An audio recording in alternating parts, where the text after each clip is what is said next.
Thank you. Thank you very much, Lasker Hirlock. Could I, at the outset, welcome the Minister to the House and indeed acknowledge your ambition in your department. And that's why I feel confident that we get results from this discussion. And can I also acknowledge your recent visit to my own constituency? Now, I first of all propose to go at this from the more particular to the general. First of all, I met a group of parents, an informally gathered group of parents in Cavan recently, all parents of children with disabilities, and they made a number of points to me. I'll deal with those and then I'll deal with the broader objective evidence. Well, that's not to suggest these are not also objective, but I'll deal with the other then. So the first point they made to me was that, by the way, your heart would be moved by meeting them. They're really good people concerned for their children and very distraught in some instances. And I spent a good 2 hours with them, and it was very, very moving, and it would be a disgrace if I didn't do what I'm doing now. For an initial appointment with Enable Ireland, you could be waiting anywhere from 6 months to 2 years, was the first point they made. The younger children are seen quicker from assessment of needs and are prioritised. But if you have an older child in the new Progressive Disability Service, you could be waiting for 3 years for any intervention if that child received a private diagnosis. And they did make that point. I do distinctly remember that there was a particular problem if you had a private diagnosis, that you mightn't then get the assessment of need, and that would be bizarre. There is no clear pathway apart from an assessment of needs to get the services. My non-speaking child, one of them said to me, is waiting nearly 3 years for a psychology assessment. My other son is waiting 4 years in primary care for an ASD and OT assessment. The child should be seen within 3 months for initial paperwork and a complete diagnosis, 6 to 9 months of commencement of paperwork for assessment of needs.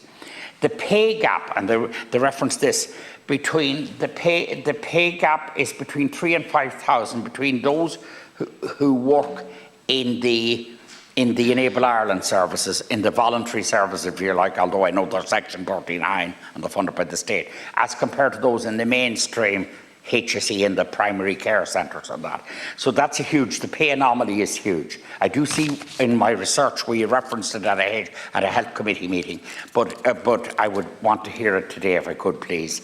Enable Ireland are paid less as Haddington Road deal was sorted for HSE staff, but Enable Ireland did not receive the same as per the manager in Enable Ireland.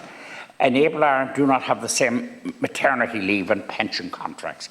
Enable Ireland blame the HSE funding for lack of recruitment. Now, they say there is a lack of recruitment, there should be international recruitment, and they blame the HSE for that. I recall the day you were with us in Cavan, Minister, this came up, as did some of the other points. HSE take months to approve for staff advertisement, even though they are aware beforehand that a post needs to be filled, and there's a huge bureaucracy there that's quite ridiculous and shouldn't be the case. Now, to go from that to some of the surveys and studies, the Inclusion Ireland did a report.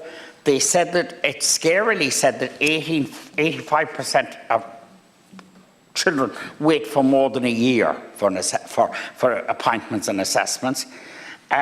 1,000 families were surveyed in that. Down Syndrome Ireland did a survey of their parents, 30% of them, for 100 families, 44% wait similarly.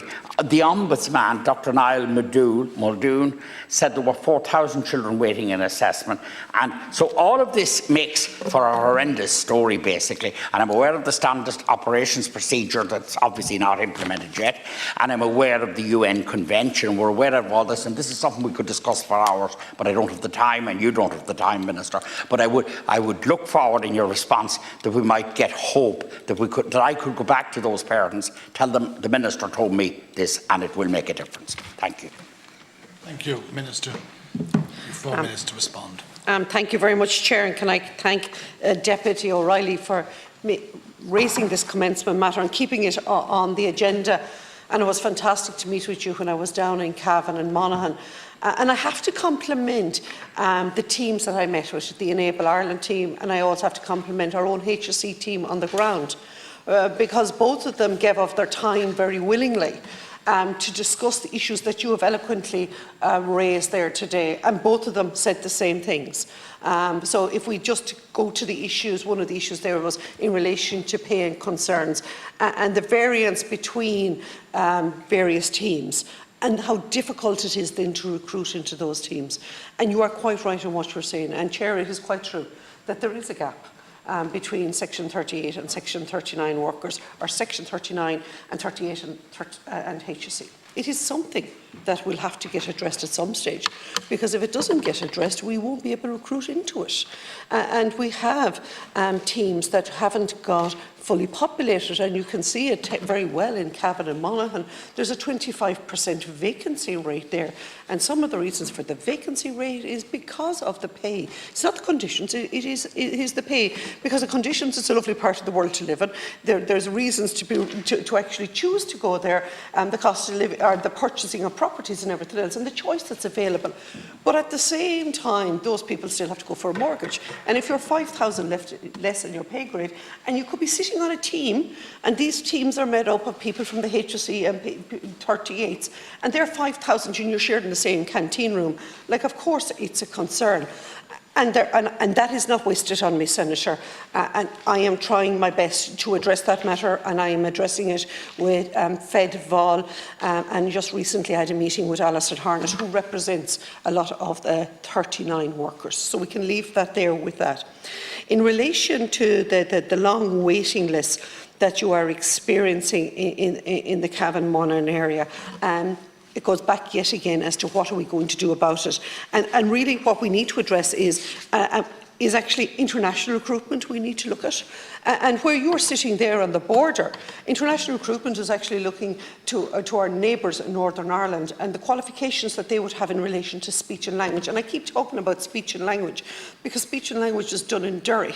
And yet at the same time, we cannot recruit the persons that are qualified with speech and language in Northern Ireland into Southern Ireland, because there's a component there that Curu don't recognise. And that is an issue I'm addressing.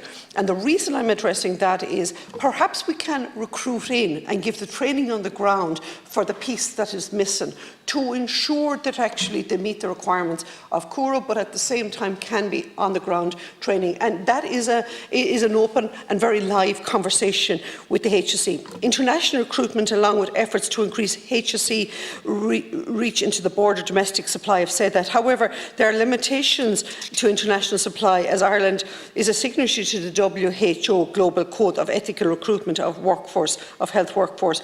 Technology to support the recruitment process should be used as well. I don't think we need to go on big trade missions either. I think we can do a lot on LinkedIn. I think we can manage our time very well. The other side of it as well is the Enable Irelands, and because you quoted Enable, I'm saying it, the 39s are actually far more fruitful in their recruitment. They have a quicker turnaround, they can recruit quicker, and their process is more streamlined, as opposed to 8 months with the HSE. You can have it done in 6 to 8 weeks with Enable Ireland. So we need to see actually why we can't do it better within the HSE, and if they are able to recruit in the 39s way quicker, we should be releasing the posts to them, as opposed to having 555 vacant posts nationally as I stand here today. Thank you very much, Minister. Yes. Senator, thank you, Minister. Thank you for those responses. I'm very happy to know that you're addressing the pay disparity, and that was a big issue, as obviously these parents chatted to the professionals before they chatted to me, and they chatted, you will have this repeating because they chatted to the other Oireachtas members too, so you will have this in the Dáil also. So that's the first thing. I'm happy about that. I'm happy about the recruitment, and they thought the international recruitment was so important. They also, obviously the Derry thing, which you cite, is a very important thing, and that would be great if we could correct that, and if the Curu rules could be adjusted. So those were fundamental points that they were raising, and the one, and we can't bring new things into a debate, but they were also concerned that there was a whole bureaucracy around establishing parentage. If somebody's the guardian of a child, they're the guardian of a child, and there might be, it's a bit archaic and arcane that. You might just note that. that they're asked to, please, Minister, they're asked to present evidence that they're the parents of the child. Well, surely, if somebody's looking after a disabled child on a full-time basis and presenting them, one would hardly want to question their bona fides. But the other points are significant, and thank you. The recruitment, basically, and the salaries are huge, and the waiting list. Thank you, Senator. Minister, if Thank you, Chair. So once again, I want to thank the Senator for your contributions and for your concern. Progressing Children's Disability Services is the policy underpinning Children's Disability Services. Myself and Minister O'Gorman met with the HSE CEO, Paul Reid, just last Wednesday, and his senior officials to discuss matters and a number of disability issues, including progressing disabilities. An agreed outcome of the meeting was that a plan would be developed in the next 6 to 8 weeks with a number of actions to support the rollout of PDS, which will hopefully address some of the matters the Senator is raising. It's important to note that the Government has provided significant funding to the HSE for new posts in recent years to strengthen the capacity of CDNT teams right across the country, including Cavan and Monaghan. And since 2019, almost 500 additional whole-time equivalent posts for children's disability services have been allocated, and I will continue in my efforts at a local and national level to address the obstacles that exist in relation to the recruitment and indeed other important issues in relation to parentage. I will take that on board, Senator.